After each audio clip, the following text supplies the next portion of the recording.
संस्कारधानी में आयोजित regional industry conclave में पिछली तमाम इन्वेस्टर्स मीट को पीछे छोड़ते हुए सफलता के नए रिकॉर्ड कायम किए हैं।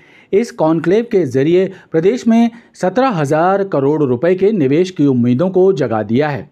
रीजनल इंडस्ट्री कॉन्क्लेव की सफलता का अनुमान इसी बात से लगाया जा सकता है कि 265 इकाइयों के लिए 340 एकड़ भूमि के आवंटन के आशय पत्र कार्यक्रम के दौरान ही जारी कर दिए गए। बात जबलपुर की जाए तो डिफेंस इंडस्ट्री में 600 करोड़ रुपए का निवेश सुनिश्चित हो चुका है और विभिन्न औद्योगिक इकाइयों में 12,000 लोगों को रोजगार मिलने की संभावना जताई जा रही है। मुख्यमंत्री डॉक्टर मोहन यादव का कहना है कि इस आयोजन के जरिए प्रदेश की औद्योगिक क्रांति की शुरुआत हो चुकी है। खास बात यह है कि जबलपुर में टेक्सटाइल क्षेत्र का अत्याधुनिक स्किल केंद्र बनाने पर सहमति बनी है और साथ ही रक्षा उपकरण निर्माण के क्षेत्र में अशोक लीलैंड और आर्म्ड व्हीकल निगम लिमिटेड के बीच 600 करोड़ का करारनामा हुआ है। मुख्यमंत्री मोहन यादव ने कहा कि प्रदेश में सेना के लिए टैंक का निर्माण कार्य होगा और हीरे तराशने का काम भी किया जाएगा।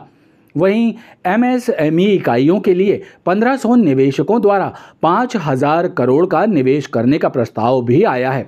इस दौरान 700 से ज़्यादा वायर सेलर मीट की गई और 30 से ज़्यादा उद्योगपतियों से 1-to-1 चर्चा भी की गई। अभी तक की हमारी जो समिट हुई है उसका रिकॉर्ड यहाँ टूटा है।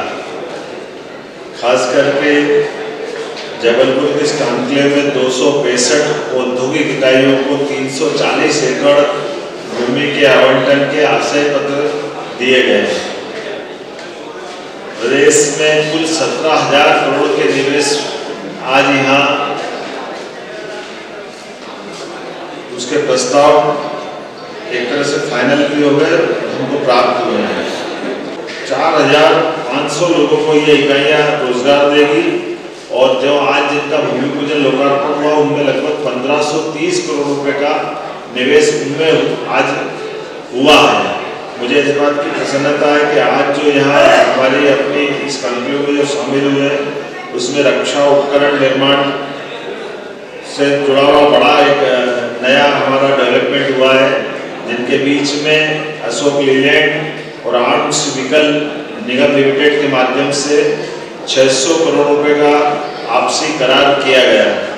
ये जबलपुर के लिए बड़ी उल्लेखनीय बात है कि भविष्य में यहाँ टैंक का निवेश प्रारंभ होगा। टैंक के निर्माण, अभी तक तो गन के नाते से जानते थे, गन फैक्ट्री थी, लेकिन अब यहाँ टैंक भी बने जाएंगे। इसी के साथ साथ स्टार्टअप में काफ़ी लोगों ने रुचि ली है। मध्य प्रदेश सरकार द्वारा इंडिया सीड फंड के माध्यम से आज 12 स्टार्टअप को अलग से राशि लगभग 1 करोड़ की दी गई है। 6 देशों ने अलग अलग ढंग से इस पूरे आज की समिट में भाग लिया। Taiwan, Malaysia, UK, Fiji, Costa Rica और इंडोनेशिया। 15 राज्यों के निवेशक अलग अलग राज्यों से 15 राज्यों से निवेशक आए थे, जिसमें खासकर डिफेंस, खनिज, कृषि, खाद्य प्रसंस्करण, डेयरी विकास, वस्त्र एवं परिधान एवं पर्यटन से संबंधित अलग अलग प्रकार के सेक्टोरल सेशन भी हुए, जिसमें उद्योगपतियों और अधिकारियों के साथ सीधा संवाद हुआ और उनको निवेश के प्रस्ताव लेने देने में मददगार हुआ। लगभग 4,000 से अलग प्रतिभागियों ने इसमें पूरे आयोजन में भाग लिया है। उद्योगपति और आयोजकों के साथ हमारे प्रदेशवासियों को इस सफल आयोजन के लिए और खास करके ये जो हमने कल्पना दी है ये सभी को अच्छा भी लगा और साथ ही साथ अलग अलग दूसरे स्थानों के भी यहीं से बैठ करके कुछ भोपाल के, जबलपुर के, इंदौर के, दमोह के, ऐसे अलग अलग ऐसे डिफेंस का ये AVNL ग्रुप ये डिफेंस के इक्विपमेंट बनाने का काम करेगा। ये लगभग 600 करोड़ के निवेश इसमें लाया, 900 लोगों को रोजगार मिलेगा। निवेशक अलग अलग स्थानों पर निश्चित रूप से जानना चाहेंगे, लेकिन ये तभी होगा जब उस स्थान की ताकत और क्षमताओं को पहचानेंगे। और उसके लिए आपने रीजनल इंडस्ट्री कॉन्क्लेव जिसकी शुरुआत की है, ये निश्चित रूप से मध्य प्रदेश को ऊंचाइयों पर ले जाएगा। हम जहाँ जबलपुर में बैठे हैं, असीम संभावनाएं इस क्षेत्र में, अच्छी जलवायु है, एक जो इकोसिस्टम चाहिए उद्योगों को स्थापित करने के लिए, वो पूरा इकोसिस्टम यहाँ पर उपलब्ध है। श्रम शक्ति हमारे पास है, लोगों की सोच सकारात्मक है, लोग विकास चाहते हैं और इसलिए हर दृष्टि से आपको सहयोग उसमें मिलेगा। रीजनल इंडस्ट्री कॉन्क्लेव में शामिल हुए निवेशकों में भी खासा उत्साह नजर आया और उन्होंने भी मीडिया से चर्चा करते हुए कहा कि जबलपुर में औद्योगिक विकास की अपार संभावनाएं हैं। मैं मध्य प्रदेश टेक्सटाइल एसोसिएशन का चेयरमैन हूँ। तो यहाँ पे कैसे छोटे छोटे 50 लाख से 2 करोड़ के निवेश के साथ में रोजगार दिया जाए, 50 लाख के ऊपर में भी जो है 50 से 100 लोगों को काम मिल सकता है। तो वो ही उसकी सबसे पहले ट्रेनिंग स्किल डेवलपमेंट सेंटर बनेगा, फिर उसी के बाद में यहीं पे उद्यम क्रिएट होंगे और फिर हम उनको लोकल कंपनीज जितनी भी हैं उनके साथ कनेक्ट करने में जो भी सहयोग चाहिए रहेगा वो हम प्रदान करेंगे। तो ऐसी हमारी कोशिश है कि ये एक सेक्टर है जिससे रिस्पेक्ट भी मिले और काम भी मिले, इनकम भी हो, जिससे फैमिली की ग्रोथ एंड डेवलपमेंट होना चाहिए। जो जेल में हम काम कर रहे हैं वो सस्टेनेबल रिस्पॉन्सिबल सिंथेटिक मैन्युफैक्चरिंग पे ज़्यादा फोकस है हमारा। और सिंथेटिक मैन्युफैक्चरिंग इंडिया में अभी बहुत ही कमज़ोर है, स्पेशली स्पोर्ट्सवेयर के लिए। अधिकतर वस्त्र इंपोर्ट होते हैं, कपड़ा भी इंपोर्ट होता है। तो उसी की एक पहल की गई है कि यहीं पे उनका वस्त्र बन सके लोकल मार्केट के लिए भी और एक्सपोर्ट्स के लिए। Ontario is the largest province in Canada. Toronto is the capital of Ontario. और ऐसे मैं मध्य प्रदेश का ही रहने वाला हूँ और मैं फ्रेंड्स ऑफ मध्य प्रदेश का चैप्टर हेड भी हूँ। तो आप सभी के बीच आज मैं it's been an honor and privilege to attend this conference. Thank you. हम एक ट्रेड बॉडी है जो ताइवान गवर्नमेंट के साथ फंक्शन करते हैं। तो हमारा मेन पर्पस ये है कि हम ताइवानीज कंपनीज जो इंडिया आना चाहती हैं उनको ट्रेड फैसिलिटेट करते हैं। तो हमारा ऑफिस मुंबई में है और हमारे 4 ऑफिस हैं पूरे भारत में। और मुंबई ऑफिस में हम महाराष्ट्र, मध्य प्रदेश, गुजरात संभालते हैं। और जो भी इंडियन कंपनीज है जिनको ताइवान से कुछ मशीनरीज या रॉ मटेरियल्स की ज़रूरत है हम सपोर्ट करते हैं उनको बाई कनेक्टिंग।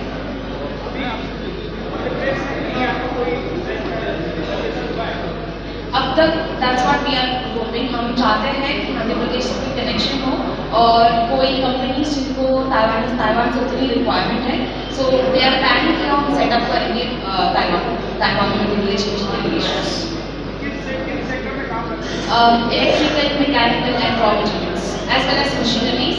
जो Taiwan as you might be knowing is a semiconductor cloud and many of the semiconductor companies are hoping for new avenues all over the world. So, yeah.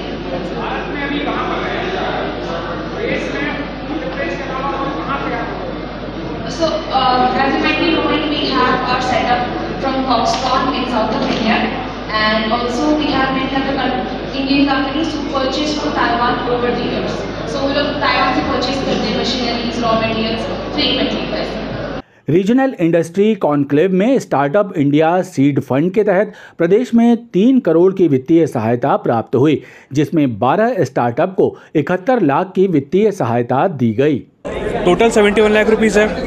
ये पैसे 12 लोगों में डिस्ट्रीब्यूट होने हैं और अलग अलग सेक्टर्स में डिस्ट्रीब्यूट होने हैं। फॉर एग्जांपल मेरा ऑटोमोबाइल का स्टार्टअप है, तो अगर मैं अपनी कंपनी स्टैब्लिश करूँगा तो कोई ना कोई, और अगर मैं कार्स बनाऊँगा तो कोई ना कोई शीशा बनाएगा, कोई टायर बनाएगा। तो एक इंडस्ट्री सेटअप होने से और भी बहुत सारी अलग अलग इंडस्ट्री सेटअप हो जाती है। तो ये एक इकोनॉमी के बूस्ट के लिए बहुत अच्छा गवर्नमेंट के द्वारा इनिशिएटिव लिया गया है। तो एक इकोनॉमी के लिए बूस्ट है ये, इसीलिए इसको सीड फंड कहा जाता है, क्योंकि लेटर ऑन ये एक बड़ा सा पेड़ बन जाता है जो आपको फिर एक लंबे समय तक फल देता रहता है। कि हम सबके घर में कहीं ना कहीं एक आर्टिस्ट बच्चा ज़रूर होता है। तो मैंने ये देखा कि एक बहुत ज़्यादा गैप हो रहा है जो असली ट्रेडिशनल फॉर्म ऑफ गिफ्टिंग रहती है उसमें, कि तोहफे हम सब देते हैं, सब लोगों को बांटते हैं, मगर हमारे पास एक ट्रेडिशनल आर्ट फॉर्म जो मिसिंग है सबसे ज़्यादा, और उसकी एक बहुत इंटरनेशनल लेवल पर डिमांड बहुत ज़्यादा है। तो वो डिमांड और सप्लाई के गैप को हमने भरने के लिए ये स्टार्टअप का इनोवेट किया आइडिया, क्योंकि ट्रेडिशनली हमारे पास ऐसा कोई पहले से साधन नहीं है, लेकिन इसके बाद भी ये स्टार्टअप सीड फंड ने हमको सपोर्ट किया और यूनिकली बोला।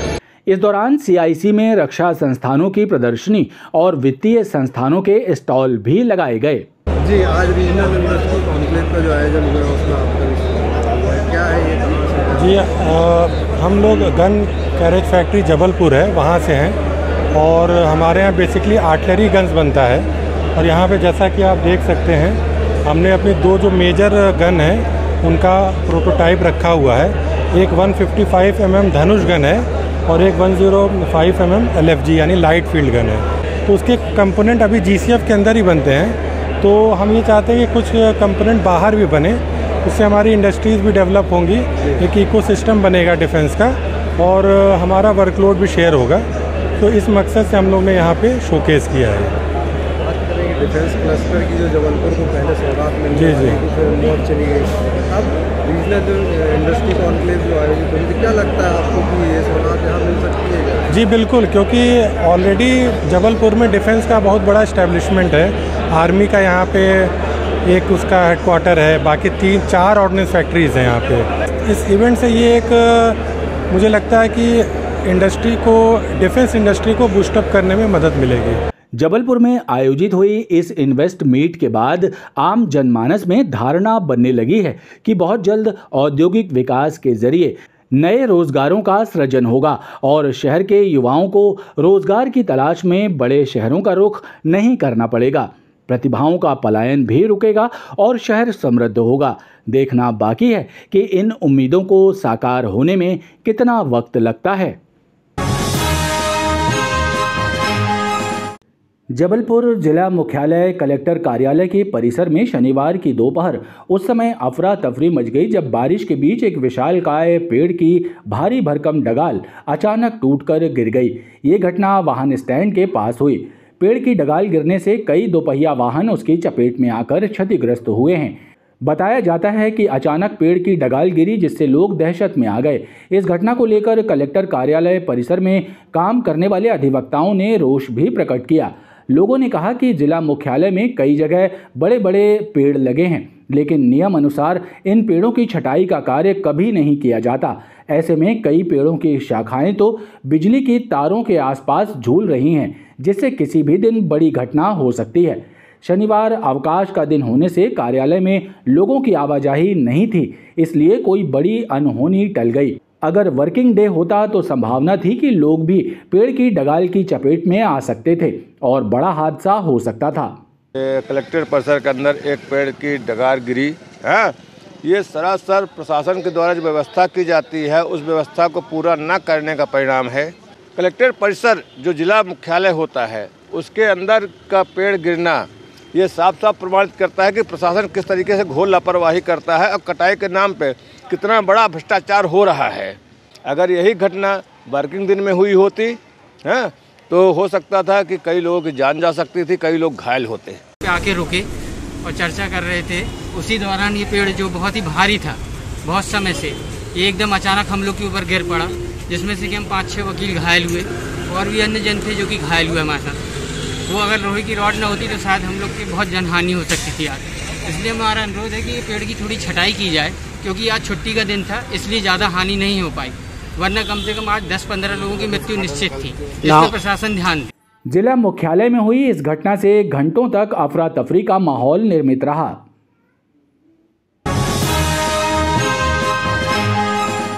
जबलपुर शहर में ई रिक्शा और ऑटो रिक्शा चालकों की मनमानी से यातायात व्यवस्था चौपट हो रही है।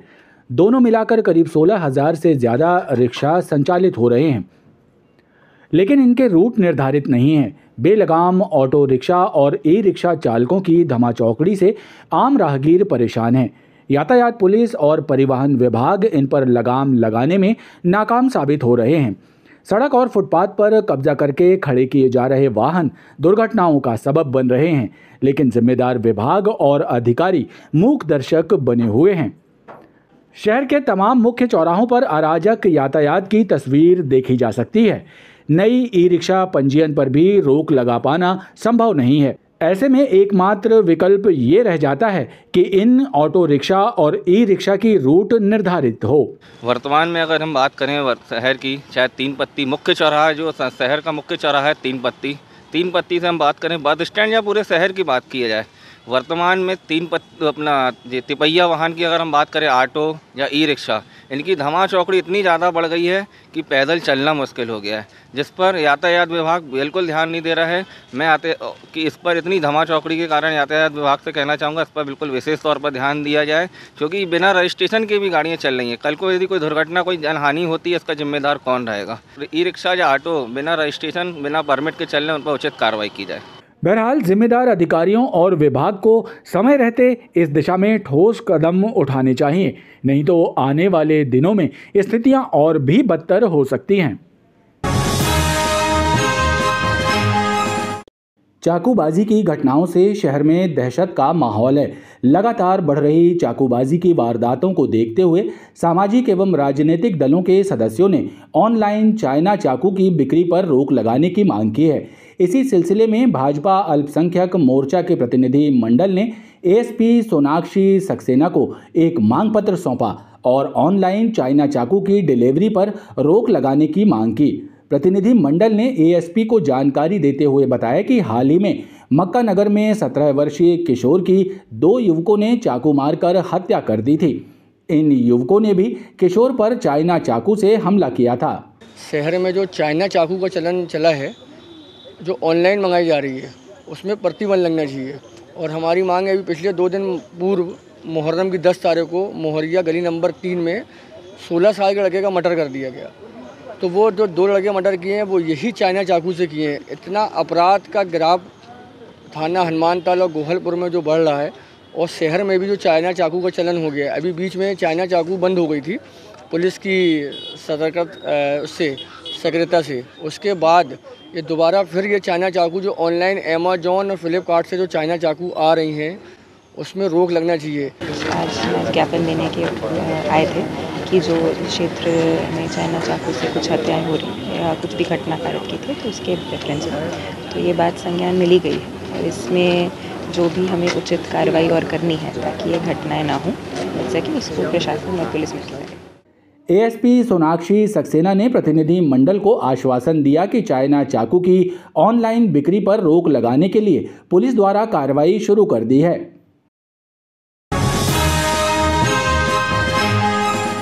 करियापाथर शमशान घाट के पास बल्दीकोरी की दफाई में बनाए गए बीएसयूपी गरीब आवास योजना के मकान बदहाली का शिकार हैं। आवास योजना के मकानों की छत टपक रही है, पूरे मकान में शीलन आ रही है, पाइप टूट गए हैं और कंजरवेंसी में कचरे का ढेर लगा हुआ है। गरीब परिवार नरक जैसे माहौल में जीवन यापन करने को मजबूर हैं। बीएसयूपी यानी basic service for urban poor योजना के तहत बनाए गए मात्र 14 साल पुराने मकान देखने में ऐसे लगते हैं जैसे 50 साल पुराने हों। सफाई और मरम्मत के अभाव में सैकड़ों गरीब परिवार मुसीबत झेलने को मजबूर हैं। ये नाली बहुत गंदगी यहाँ रहती है, पूरी बिल्डिंग भी क्रैक है और भसक रहे, ऊपर से पूरे गिर रहे रहते भी 2-3 बार तो गिर चुका, छपाई भी हुआ है। नगर निगम से करते हैं आके, फिर या तो खुद ही करो। बिल्डिंग में जो है खंडहर हो गई हैंगी, आज 15-16 साल की बनी हैंगी, लेकिन लग नहीं रहा 15-16 साल, ऐसा लगता 50 साल की हैंगी। और है तो चारों तरफ पाइप टूटे हैंगे, नीचे गंदगी है और जितनी बिल्डिंग बनी है ना, सबका ईंटा दिखने लगा है। जब अपना से पैसा लगाओ, जब उसमें थोड़ा सा भी सामान धन ना हो तो पैसा लगाओ। और हम लोग तो बेरोजगार हैंगे, हम लोग ठेला वाले हैंगे, रिक्शा ठेला वाले। अब बताओ सामान कहाँ रखे, इतनी कोठरियाँ वो भी गिरी पड़ी हैंगी, सीढ़ी पूरी गिरी हैंगी, इतनी गंदगी है कि सांस लेना मुश्किल है। पानी नहीं आ रहा, पानी की सबसे ज़्यादा परेशानी चल रही है यहाँ पे।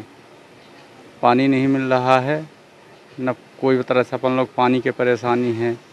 और जो है बिल्डिंग जो है सब फ्रैक्चर हो रही हैं, ये परेशानी यही चल रही है। सर सफाइयाँ नहीं हो रही सर, यहाँ सब नाली भरी है, कोई ध्यान नहीं दे रहे हैं सर सफाई को, चारों तरफ ही गंदगी फैल रही है, यही सब हो रहा है सर। बहरहाल नियम ये है कि गरीब आवास योजना के मकानों की रिपेयरिंग का काम समय समय पर नगर निगम को कराना चाहिए, लेकिन गरीब परिवारों के दुख दर्द की कोई सुनवाई नहीं हो रही है। गरीब परिवारों का कहना है कि रुचि उन्हीं बस्तियों में काम कराने की रहती है जहां तगड़े कमीशन की उम्मीद होती है, लेकिन हैरत की बात यह है कि झोली फैलाकर वोट मांगने वाले जनप्रतिनिधि भी इस ओर ध्यान नहीं दे रहे हैं।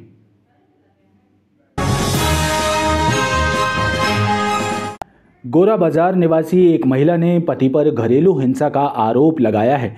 पीड़िता रूपाली विश्वकर्मा ने थाने में रिपोर्ट दर्ज कराई है कि उसके पति प्रवीण विश्वकर्मा ने उसके साथ मारपीट की है। दरअसल पीड़ित महिला का आरोप है कि उसके पति का अन्य महिला के साथ प्रेम संबंध है और उसने जब अपने पति को उस महिला से बात करने से मना किया तो पति ने मारपीट कर दी। प्रवीण कुमार विश्वकर्मा द्वारा आज दिनांक 19/7/2024 को मारपीट किया है, जिस पर से प्रार्थिया रूपाली विश्वकर्मा की रिपोर्ट पर थाना में 296, 115(2), 351(2) भारतीय न्याय संहिता का प्रकरण पंजीबद्ध किया गया है। पुलिस ने धारा 296, 115(2), 351(2) के तहत मामला दर्ज कर कार्रवाई शुरू कर दी है।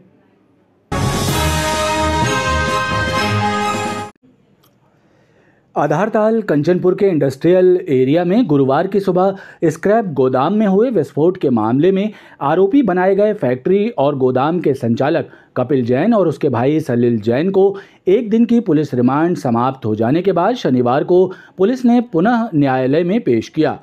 पुलिस ने न्यायालय में दोनों की पुनः रिमांड का आवेदन दिया, जिसे स्वीकार करते हुए न्यायालय ने उनकी पुलिस रिमांड सोमवार तक के लिए बढ़ा दी है। इधर दूसरी ओर अब तक ये पता नहीं चल सका है कि स्क्रैप गोदाम में किन हालातों में विस्फोट हुआ था। इसको लेकर जांच टीमें किसी ठोस नतीजे पर नहीं पहुंची हैं। पुलिस ने दोबारा घटना का रिक्रिएशन किया और आरोपियों से पूछताछ भी की, लेकिन अब तक कोई ठोस नतीजे पर अधिकारी नहीं पहुंचे हैं। पुलिस ने घटना के दौरान स्क्रैप गोदाम में काम कर रहे अन्य मजदूरों के बयान दर्ज किए हैं और अब पुलिस मजदूरों के कथनों का मिलान भी कर रही है। इधर सेना और सीओडी की अलग अलग जांच टीमों द्वारा भी स्क्रैप गोदाम की जांच की गई है ताकि विस्फोट के कारणों का पता लगाया जा सके। शहर के भीड़भाड़ वाले इलाकों से दोपहिया वाहनों की चोरी करने वाले 2 शातिर वाहन चोरों को गोहलपुर पुलिस ने पकड़ा है। इनसे लाखों रुपए कीमत के चोरी किए हुए 9 दोपहिया वाहन बरामद किए गए हैं। गोहलपुर पुलिस ने जानकारी देते हुए बताया कि पुलिस ने गाजीनगर निवासी इरफान उर्फ चिकना और सुल्तान अंसारी को चोरी के एक वाहन के साथ पकड़ा था। जब इनसे पूछताछ की गई तो इन्होंने और भी वाहनों की चोरी करने का जुर्म स्वीकार किया। इनकी निशानदेही पर पुलिस ने अलग अलग इलाकों से चोरी किए हुए कुल 9 दोपहिया वाहन बरामद किए, जिनकी कीमत लगभग 8 लाख रुपए है। थाना गोहलपुर पर एक संयुक्त टीम के द्वारा कार्रवाई की गई है, जिसमें मुखबिर के माध्यम से सूचना मिली थी कि सामुदायिक स्वास्थ्य केंद्र जो माड़ोताल के पास हैगा, वहाँ पर 2 व्यक्ति हैं जो चोरी की बाइक लेकर घूम रहे हैं, जिस पर कार्रवाई की गई। कार्रवाई के दौरान उनसे चोरी की एक बाइक बरामद की गई। बाद पूछताछ उन्होंने अन्य चोरी करना स्वीकार किया, जिसमें 9 वाहन मोटरसाइकिल 2 पहिया वाहन जब्त किए गए हैं, जिनकी कुल कीमत तकरीबन 8 लाख रुपए है। दोनों के दोनों आरोपी गाजीनगर के रहने वाले हैं। एक आरोपी का नाम है इरफान उर्फ चिकना और दूसरे का नाम है सुल्तान अंसारी पिता छोटे आसिफ। दोनों पर थाना गोहलपुर पर करने अन्य विभिन्न अपराध पंजीबद्ध होकर पूर्व में भी उनके आपराधिक रिकॉर्ड हैं और अन्य अपराधों के संबंध में उनसे गिरफ्तार करके पूछताछ की जा रही है। पुलिस ने अन्य थानों को भी चोरी के वाहन पकड़े जाने की सूचना दी है। साथ ही जब्त हुए वाहनों के संबंध में भी पुलिस जानकारी जुटा रही है। पुलिस के मुताबिक दोनों आरोपी आपराधिक प्रवृत्ति के हैं। इनके विरुद्ध पूर्व से भी कई आपराधिक प्रकरण थानों में दर्ज हैं। पुलिस ने अन्य धाराओं को भी चोरी के जबलपुर के पनागर थाने के अंतर्गत जलगांव ग्राम में 2 पक्षों में डॉग को लेकर आपस में विवाद हो गया। इस विवाद के बाद एक पक्ष ने गांव के ही रहने वाले रामवरण भूमिया की पीट कर हत्या कर दी। पनागर पुलिस ने जानकारी देते हुए बताया कि पुलिस को सूचना मिली थी कि पनागर में 2 पक्षों में विवाद के बाद मारपीट हुई है। इस घटना में रामवरण भूमिया घायल हुए थे, जिन्हें इलाज के लिए पनागर स्वास्थ्य केंद्र लाया गया था, लेकिन डॉक्टरों ने उन्हें मृत घोषित कर दिया। पुलिस ने परिवार से घटना की जानकारी हासिल की तो मृतक के परिवारजनों ने पुलिस को गांव के सचिन यादव, उसके भाई राजकुमार यादव, मां सुधा यादव, राहुल यादव सहित 5 लोगों के विरुद्ध FIR दर्ज कराई है। पुलिस ने 3 आरोपियों को गिरफ्तार कर लिया है। शेष 2 आरोपियों की पुलिस तलाश कर रही है। ये जो मृतक हैं वो हमारे चाचा जी थे और ये गांव के ही रहने वाले कुछ यादव थे, सचिन यादव, राजकुमार यादव, राहुल यादव और इसके साथ 2-3 लड़के और थे। तो उन लोगों ने चाचा जी को देखा और गाली गलौज करने लगे और उन पर आने लाठी और चाकू से लिए हुए थे, तो उनसे वो मारने लगे और चाचा जी हमारे गिर चुके ज़मीन में। तो हम लोगों ने जैसे तैसे चाचा जी को वहाँ से लेके निकाला और उन लोगों ने हम लोग को भी हमला किया। उनमें हम लोगों को 2-3 लोगों को भी चोट आई है। जलगांव पड़रिया आवास जो है, वहाँ रामवरण भूमिया नाम के व्यक्ति का सुबह सचिन यादव से कुत्ते के घुमाने को लेकर विवाद हुआ था। इन दोनों के बीच विवाद के कारण रामवरण भूमिया के पक्ष के लोग शाम को उसके घर गए। उसी बात को लेकर विवाद हुआ तो सचिन यादव, राजकुमार यादव, उसकी माँ सुधा यादव, राहुल यादव और अरुण यादव, इन लोगों ने मिल करके और इन रामवरण भूमिया के ऊपर हमला कर दिया। हमले में राहुल यादव द्वारा उसके सिर में डंडे से चोट पहुंचाई गई, जिसके कारण वो गिर गया, इसे अस्पताल लाया गया। अस्पताल में इलाज के दौरान फौत हो गया।